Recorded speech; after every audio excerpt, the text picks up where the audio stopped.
मित्रों, नमस्कार। जय भारत, जय जगत, जय जगत, जय जगत। मित्रों, जय जगत में सारा विश्व समाया हुआ है।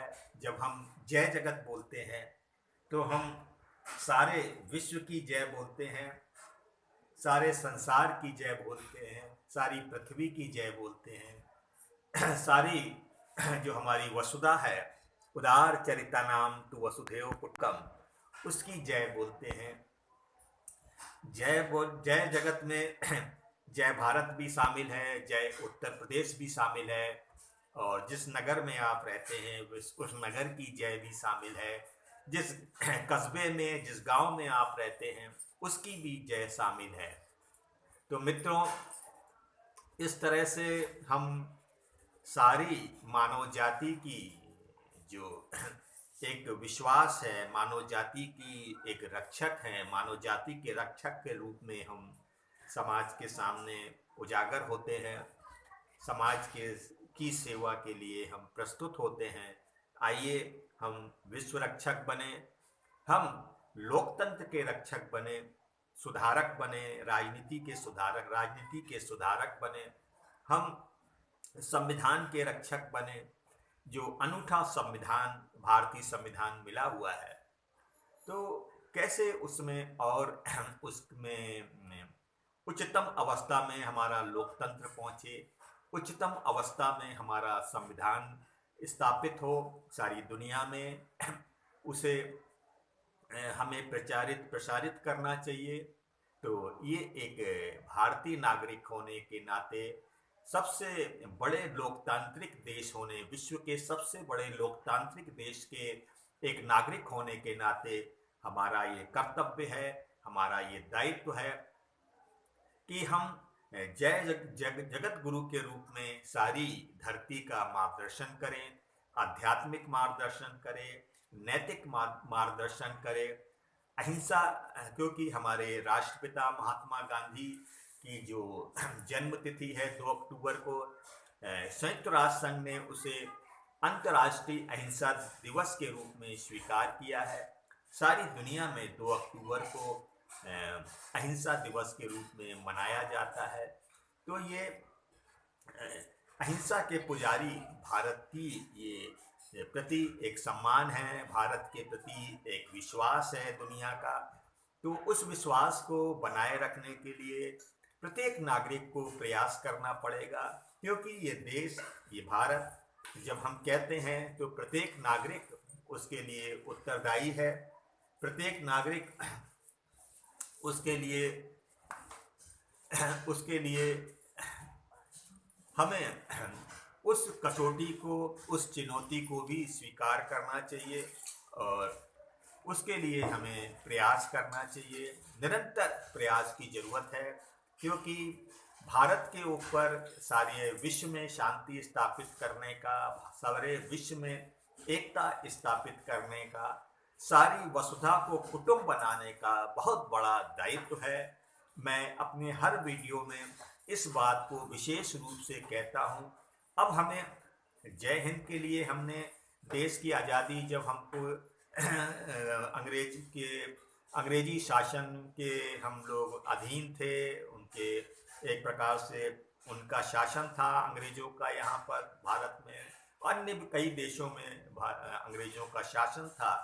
तो उससे आज़ाद कराने के लिए हमने जय हिंद का नारा बुलंद किया था।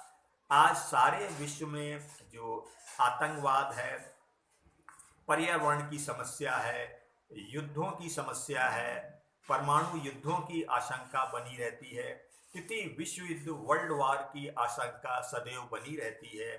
तो उससे सारी दुनिया को मुक्त कराने के लिए, इस नीली वसुधा को, सुंदर वसुधा को मुक्त कराने के लिए, इस सारे विश्व को आतंकवाद, युद्धों की होड़, परमाणु बमों की होड़ और तृतीय विश्व युद्ध की आशंका जैसी अंतर्राष्ट्रीय समस्याओं से मुक्त कराने के लिए प्रत्येक विश्व के नागरिक का दायित्व है, और भारत के नागरिक का दायित्व सबसे अधिक है।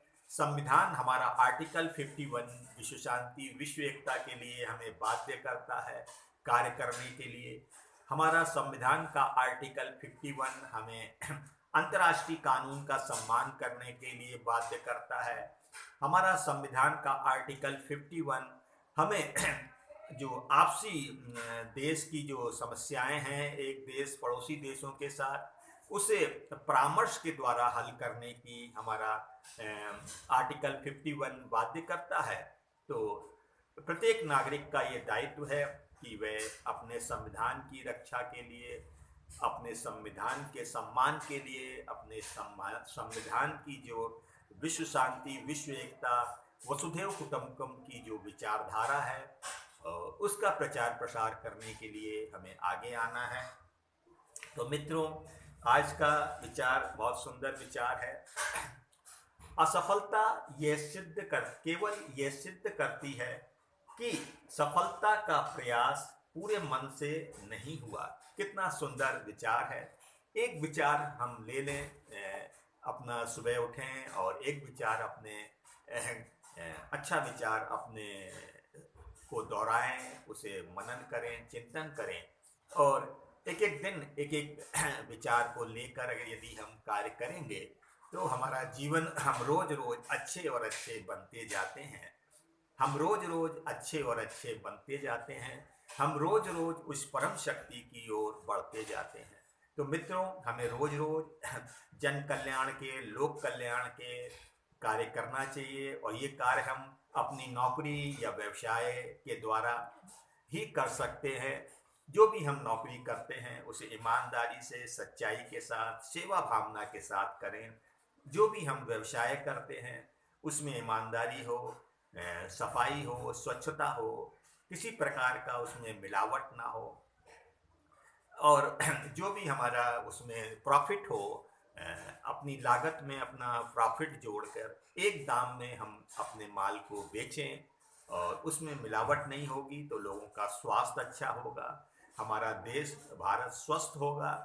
तो इस तरह से यदि हमारे कोई हमारा मित्र, कोई हमारा पड़ोसी, कोई हमारा परिजन यदि इस चीज़ों का पालन नहीं करता है तो हम उसे विवश करें, उसका विरोध करें। जो भी अहिंसात्मक तरीके से हम उसका विरोध करें। तो हमें गीता ये संदेश देती है, न्यायात अपने बंधु को भी दंड देना चाहिए। तो न्याय की स्थापना के लिए, सत्य की स्थापना के लिए, धर्म की स्थापना के लिए हमें स्वयं से लड़ना पड़ता है, अपने परिजनों से लड़ना पड़ता है, अपने आस पड़ोसियों से लड़ना पड़ता है। फिर पूरे समाज में यदि कोई अन्याय कर रहा है, कोई हिंसा कर रहा है, कोई अपराध कर रहा है तो हमें भी अपनी सूझबूझ के साथ उसका मुकाबला करना होता है। कम से कम उसका हम समर्थन ना करें, उसकी वाहवाही ना करें और साहस के साथ ये कदम उठाना पड़ता है। कभी कभी अपनी जान को भी खतरा हो जाता है। तो न्यायार्थ अपने बंधु को भी दंड देना चाहिए, ये हमारी गीता का संदेश है। हमारी रामायण जो है मर्यादित जीवन जीने की हमें प्रेरणा देता है। मर्यादा पुरुषोत्तम श्री राम क्या जीवन कथा है ये, तो उससे हमें सीख मिलती है। हमारी जो त्रिपिटक है वो हमको अहिंसा का संदेश देती है। महात्मा बुद्ध का जीवन, हमारे यीशु मसीह का जीवन हमें करुणा का संदेश देता है, क्योंकि उन्होंने बाइबिल का संदेश करुणा का संदेश है। बाइबिल की सीख प्रेम की सीख है, लव दाई नेबर, अपने पड़ोसी को भी अपने जैसा प्यार करो। तो ऐसे ही हमारे पवित्र ग्रंथ हमें सीख देते हैं। हमारी जो कुरान है वो कहती है, ए खुदा सारी खिलकत को बरकत दे, ए खुदा सारी खिलकत को बरकत दे, सारे जहान का भला कर। तो मित्रों, ये पवित्र ग्रंथ किसी एक जाति या धर्म के नहीं होते हैं, सारी मानव जाति के लिए ईश्वर की तरफ से ये ज्ञान आता है, परम शक्ति की ओर से, खुदा की ओर से, अल्लाह की ओर से, सारी मानव जाति के लिए, सारे संसार के लिए ये ज्ञान युग युग में आता है। जब जब होई धर्म की हानि, बाढ़े असुर अधर्म अभिमानी, तब तब धरि प्रभु विविध शरीरा, हरे कृपा निधि सज्जन पीरा। तो जब जब धर्म की हानि होती है, बाढ़े असुर अधर्म अभिमानी, इस तरह के जो असुर, जो राक्षसी प्रवृत्ति के लोग होते हैं, असुर अधर्म अधर्मी होते हैं, जो धर्म पे नहीं चलते हैं, और जो अहंकारी होते हैं, उनका विनाश करने के लिए युग युग में विविध रूपों में एक पवित्र आत्मा के अंदर ईश्वरी प्रेरणा आती है, ईश्वरी अवतार आता है, पैगंबर आता है, एक संदेश वाहक आता है। तो यहाँ पर हम लोग चित्र में देख रहे हैं 7500 वर्ष पूर्व राम आए मर्यादा की सीख लेके, भगवान कृष्ण आए जो कि न्याय की स्थापना के लिए, बुद्ध आए अहिंसा की सीख देने के लिए 2500 वर्ष पूर्व, ईसा मसीह आए 2000 वर्ष पूर्व करुणा की सीख देने के लिए, मोहम्मद साहब आए 1400 वर्ष पूर्व भाईचारे की सीख देने के लिए, नानक साहब आए 500 वर्ष पूर्व त्याग की सीख देने के लिए, और हमारे बहाउल्लाह जी, उनके बेटे का चित्र लगा हुआ है अब्दुल बहा का, तो वह करीब 200 वर्ष पूर्व बहाई धर्म के जो संस्थापक हैं बहाउल्लाह, उन्होंने आके संसार को हृदय की एकता की सीख दी। तो मित्रों, इस तरह से अब हमें सभी धर्मों का सम्मान करना है। ये 21वीं सदी है, ये समझदारी की सदी है, ये सूचना क्रांति की सदी है, ये तकनीकी विकास की सदी है, ये मानव जाति की सब एकता का ये स्वर्णिम अवसर है।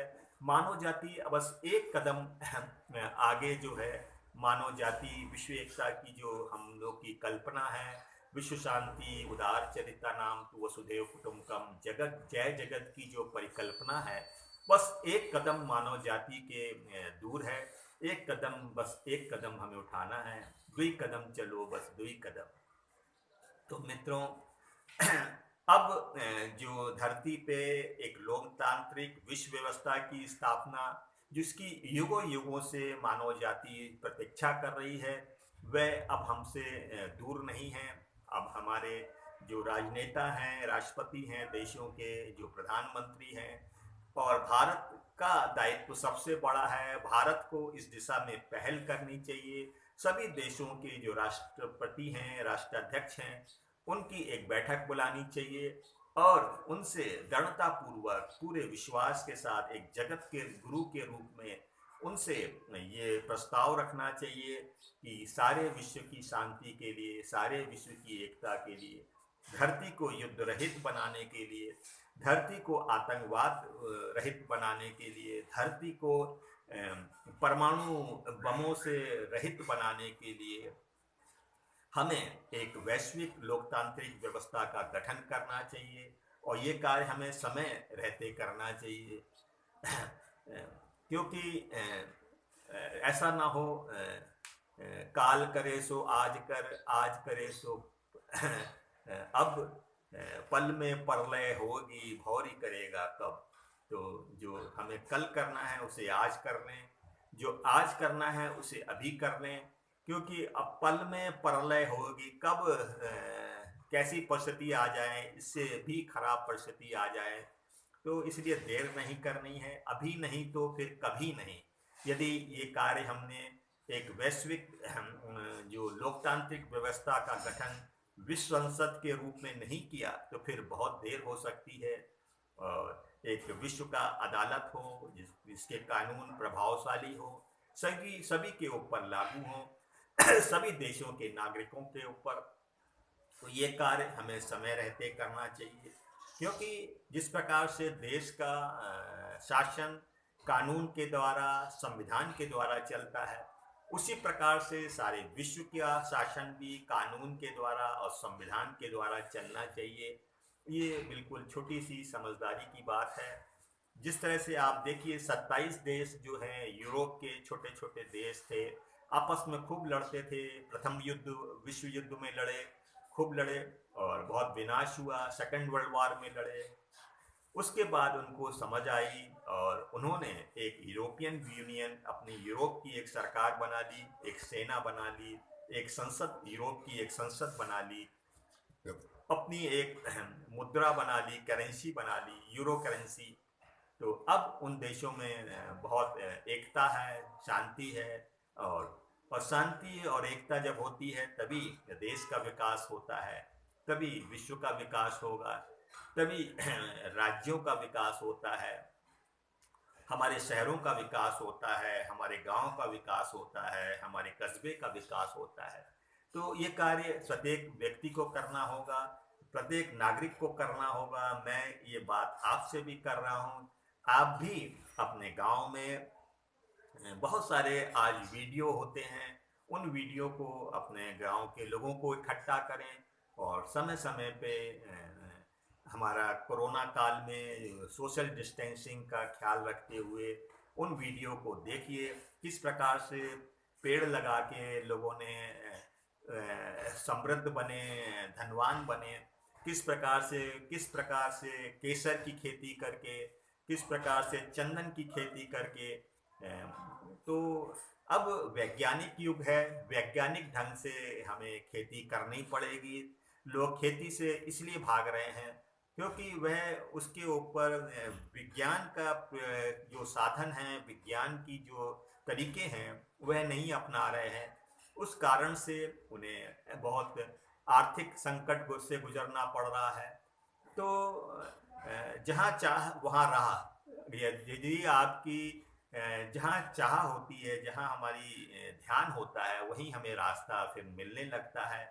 तो मित्रों, जो लोग गांव से जुड़े हैं, जिनके पास ज़मीनें हैं, एक तो बहुत सारी खेती हम अपने आंगन में कर सकते हैं, अपनी छत में कर सकते हैं, गमलों में कर सकते हैं। और कम से कम हम इतना चीज़ों की उपज ले सकते हैं, जैसे सब्जियां हैं, जैसे फल हैं। तो बहुत सारे लोग अपनी छतों में, खुली छत होती है उसमें गमलों में इस तरह की चीज़ों को लगाते हैं, पौधे लगाते हैं और उससे वे अपने ज़रूरत की सब्जियां ले लेते हैं, फल ले लेते हैं। अब हमें फलदार जो है वृक्ष लगाने चाहिए, उससे समाज को फल मिलेंगे, सब्जियां मिलेंगी, पोषक भोजन मिलेगा। तो इस तरह से हमें योजना बनानी चाहिए।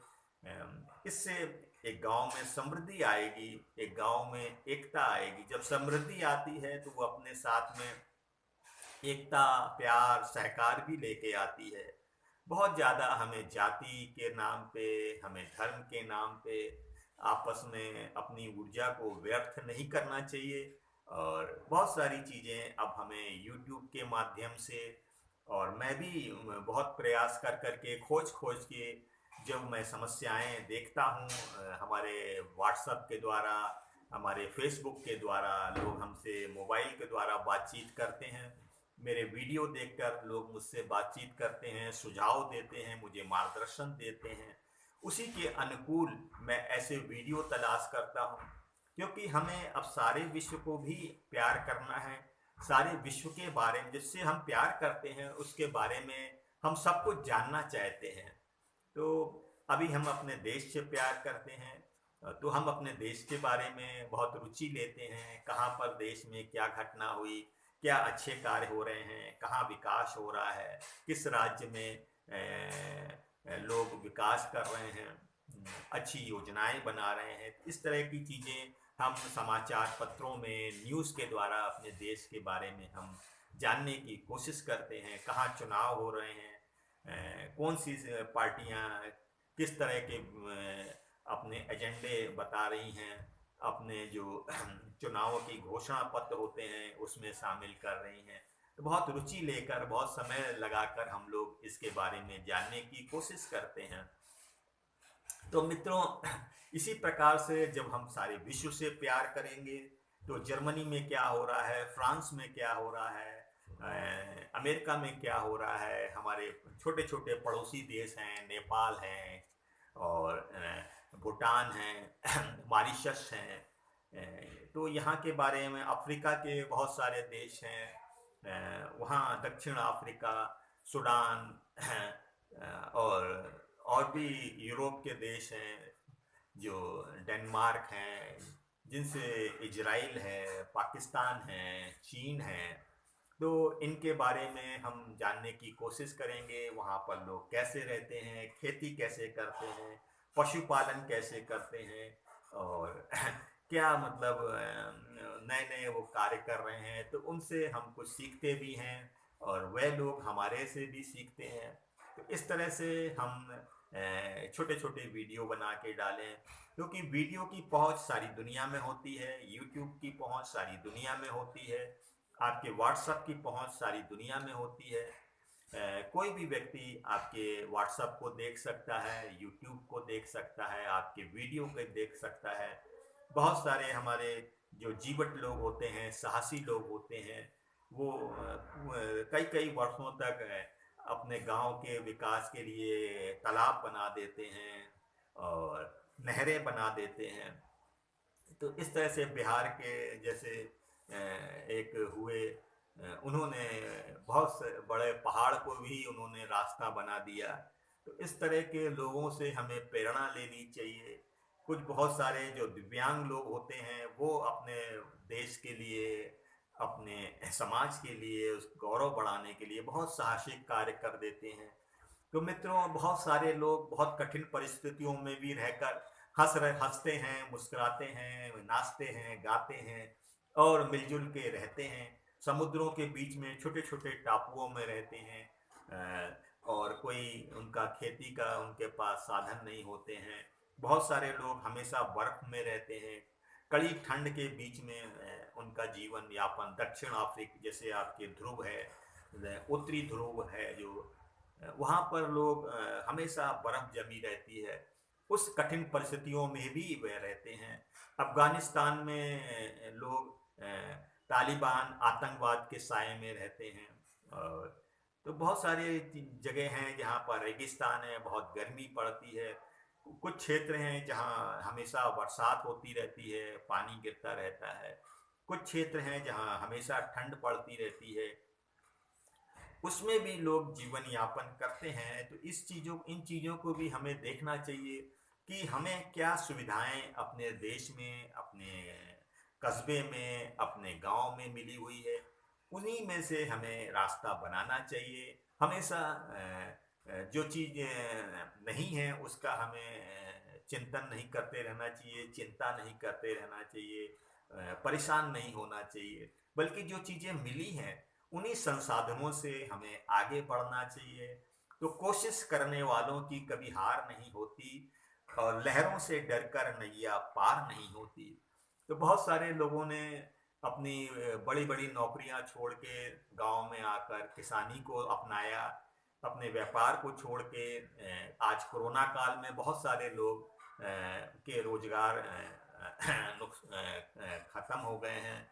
तो वो लोग अपने गांव आके फिर से किसानी कर रहे हैं, नए नए साधन ढूंढ रहे हैं, वैज्ञानिक ढंग से खेती करने की कोशिश कर रहे हैं। तो अब बहुत सारी चीज़ें हम यूट्यूब के माध्यम से हम देख सकते हैं। हम फेसबुक में और व्हाट्सएप में, यूट्यूब में कुछ चीज़ें डालते हैं, वीडियो डालते हैं। आप उसे ज़रूर देखें, समय निकालें, तभी हमारा ये प्रयास सार्थक होगा।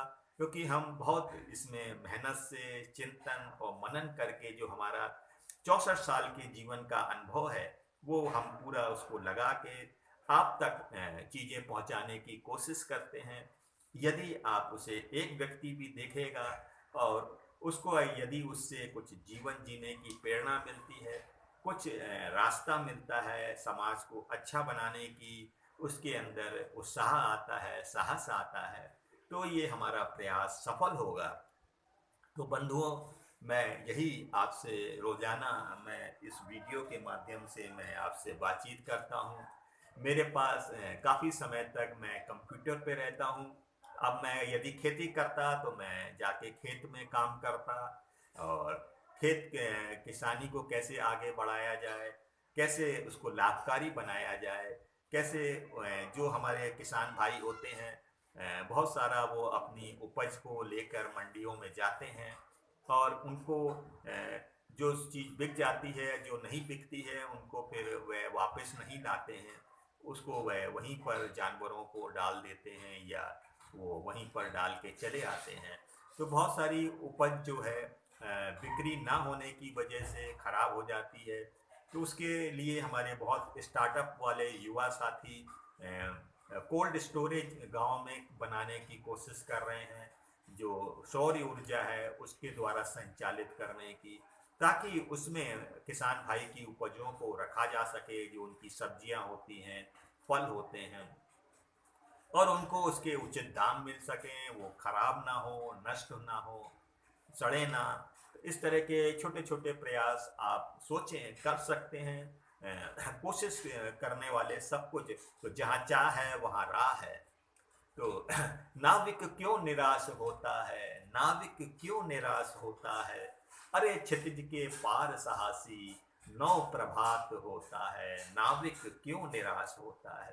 तो जितनी बाधाएं आए उतनी ताकत लगा के हमें जुट जाना चाहिए। और क्योंकि देखिए, ये कहा जाता है विद्वानों के द्वारा, यदि 99 रास्ते बंद होते हैं तो एक रास्ता खुला होता है। तो उसी एक रास्ते में हमें ढूंढना चाहिए, उस रास्ते को खोजना चाहिए, और जो दरवाज़ा खुला है उस रास्ते पे हमें आगे बढ़ना चाहिए, और जो रास्ते बंद हैं उस दिशा से हमें अपने को बचाना चाहिए, अपनी ऊर्जा को बचाना चाहिए। आज जाति धर्म के नाम पे जो समाज की स्थिति है, आप सभी लोग जानते हैं, टीवी के माध्यम से आप लोग देखते हैं, मीडिया के माध्यम से आप लोग देखते हैं। तो हमारी मीडिया बंधुओं से भी अपील है कि वह ऐसी चीज़ें दिखाएं, ऐसी चीज़ों पर फोकस करें जिससे कि समाज का विकास हो। अब जैसे चुनाव होते हैं, चुनाव कोई लड़ाई नहीं है, संघर्ष नहीं है, लोकतंत्र का ये एक एक उत्सव है चुनाव।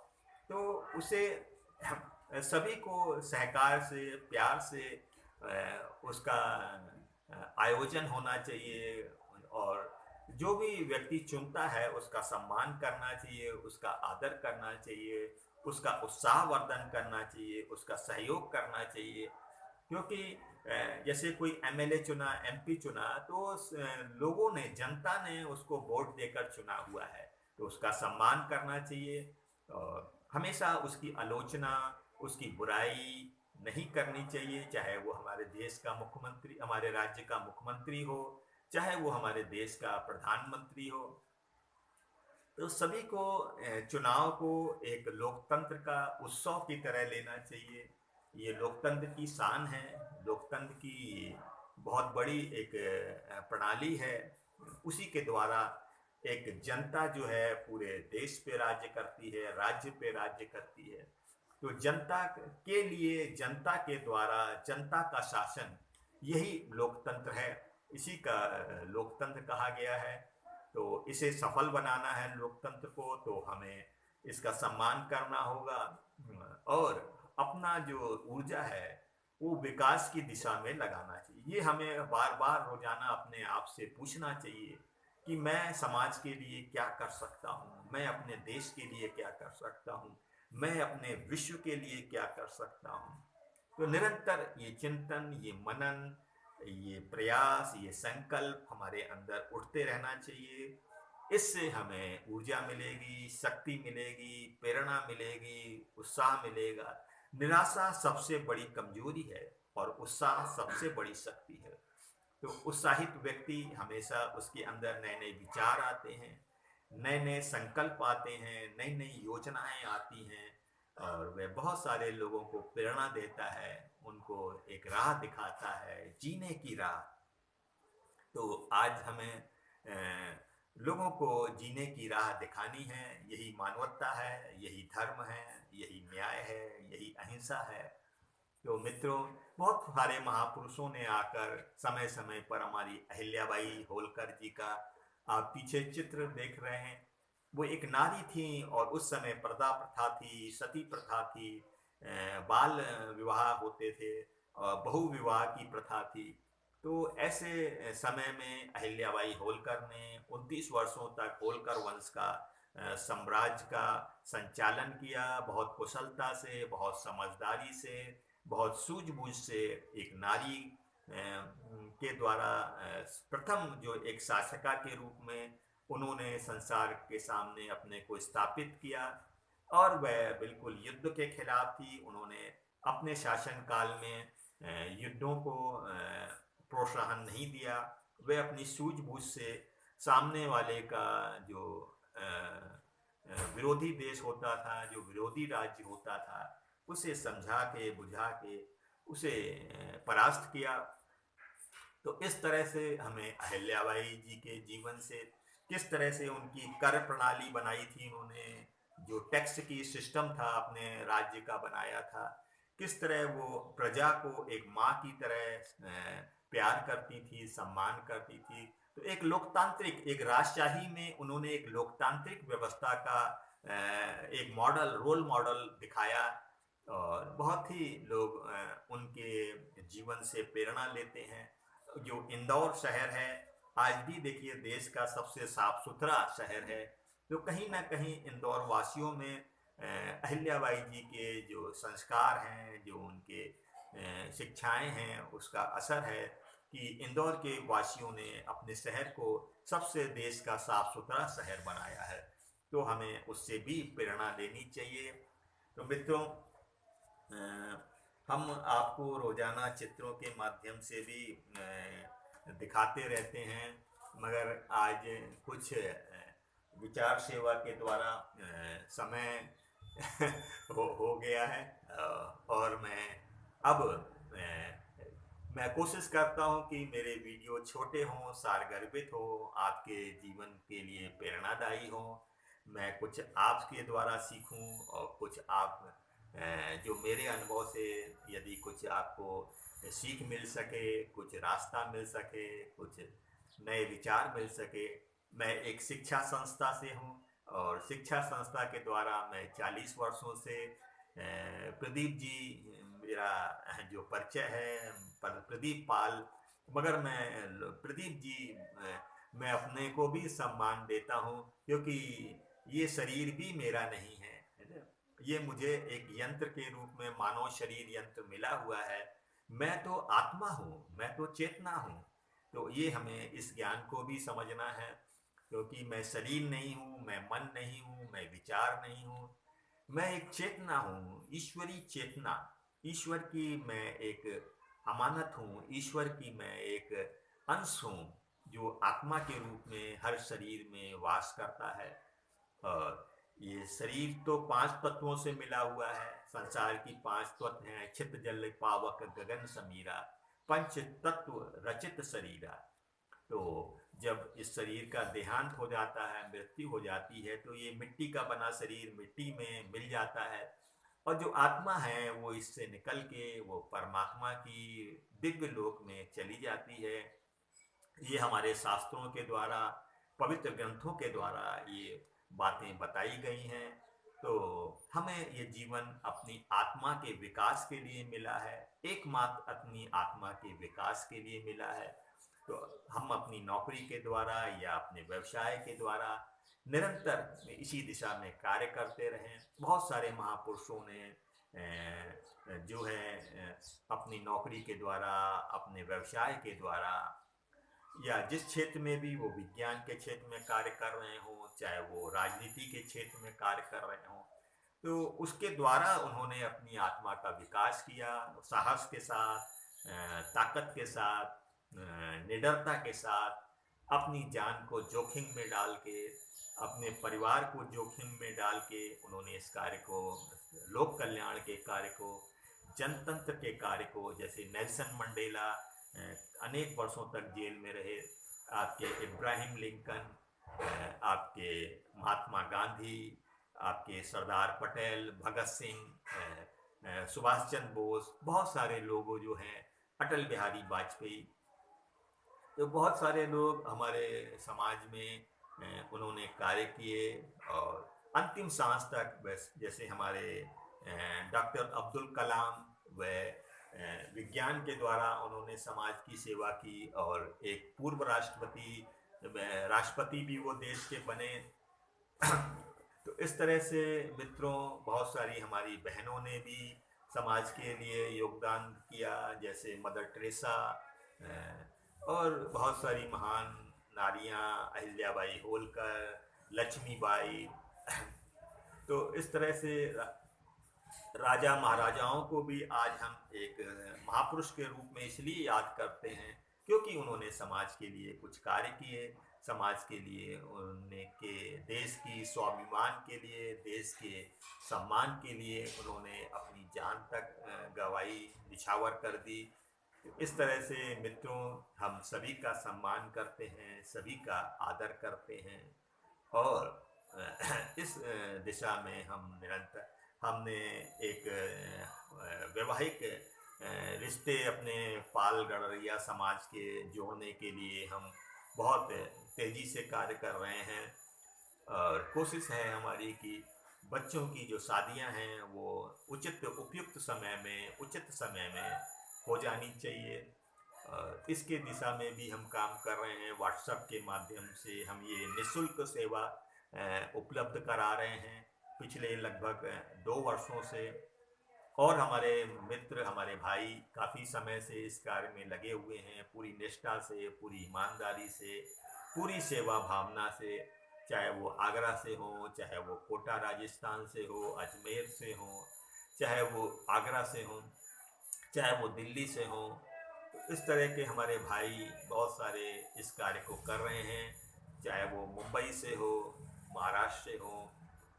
तो मित्रों, हमने एक वेबसाइट भी बनाई है palworldtimes.com के नाम से। आप इसे भी विजिट करें। ये इसका एक न्यूज़ सेक्शन है जिसमें सभी लोग जा सकते हैं, गूगल में डाल के palworldtimes.com।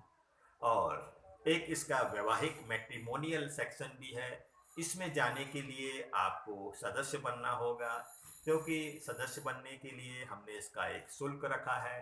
तो आप इस अभियान से भी हमारे जुड़ें।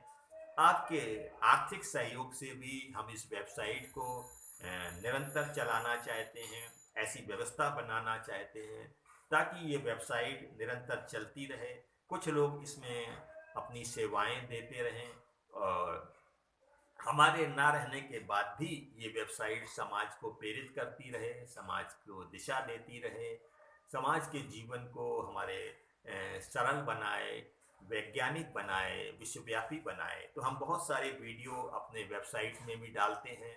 उन वीडियो को भी आप ज़्यादा से ज़्यादा देखें, ज़्यादा से ज़्यादा शेयर करें, लोगों को बताएं, उसका प्रचार प्रसार करें। ये वेबसाइट मेरी नहीं, समाज की है, समाज के सहयोग से बनी है, समाज के लिए है, समाज के द्वारा है। तो मित्रों, जो चीज़ समाज की होती है वो सबकी होती है। तो आप भी इस वेबसाइट के अभियान में विश्व शांति, विश्व एकता, जय जगत के अभियान से जुड़े हों।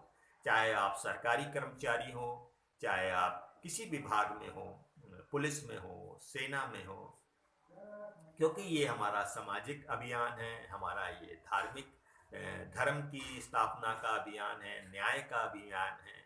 तो हम अपने देश के संविधान का आदर करते हैं, अपनी देश की जो सरकार है उसका सम्मान करते हैं, उसका आदर करते हैं। और यदि कोई चीज़ हमें विचार नहीं अच्छा लगता है तो हम लोकतांत्रिक ढंग से उसे सरकार को सुझाव देते हैं, सरकार से बातचीत करते हैं। हम एक शैक्षिक संस्था सिटी मॉन्टेसरी स्कूल लखनऊ में पिछले 40 वर्षों से, 41 वर्षों से सेवा दे रहे हैं और ये संस्था पिछले 61 वर्षों से इस दिशा में बच्चों को तैयार कर रही है। विश्व शांति, विश्व एकता, ईश्वर एक है, धर्म एक है, मानव जाति एक है।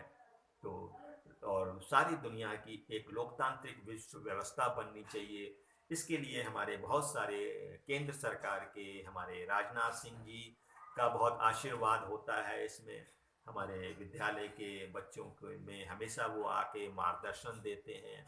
हमारे देश के जो कानून मंत्री हैं और हमारे उत्तर प्रदेश शासन के मुख्यमंत्री जी हैं, सरकार के, उन सभी का इसमें बहुत सहयोग होता है। उनके बच्चे इस विद्यालय में पढ़ते हैं और विश्व शांति, विश्व एकता की शिक्षा ग्रहण कर रहे हैं। तो ये अभियान सारी मानव जाति का है की ओर से चल रहा है। तो इसमें आप जुड़ें और इसमें जिस तरह से भी आप सहयोग कर सकते हैं उस तरह से सहयोग कर सकते हैं। चाहे आप समय का सहयोग कर सकते हो, चाहे आप अपना वैचारिक सहयोग कर सकते हो, चाहे आप अपना अनुभव दे सकते हो, चाहे आप अपना आर्थिक सहयोग कर सकते हो। तो मित्रों, हम अब अपनी वाणी को विराम देते हैं और विचार सेवा का अवसर दिया उसके लिए आपको बहुत बहुत धन्यवाद। मेरी वाणी से किसी को दुख पहुंचा हो, किसी को पीड़ा पहुंची हो तो मैं क्षमा प्रार्थी हूँ। एक आपका वरिष्ठ परिजन होने के नाते मैं हाथ जोड़ के हृदय की गहराई से उसके लिए मैं आपसे क्षमा प्रार्थी हूँ। तो मित्रों, जय मल्हार, जय अहिल्याबाई, जय सभी महापुरुष, जय सभी धर्म गुरु, जय सभी राजनेताओं की, सभी पार्टियों के राजनेताओं की जय हो और सारी मानव जाति की जय हो, सारे संसार की जय हो। जय भारत, जय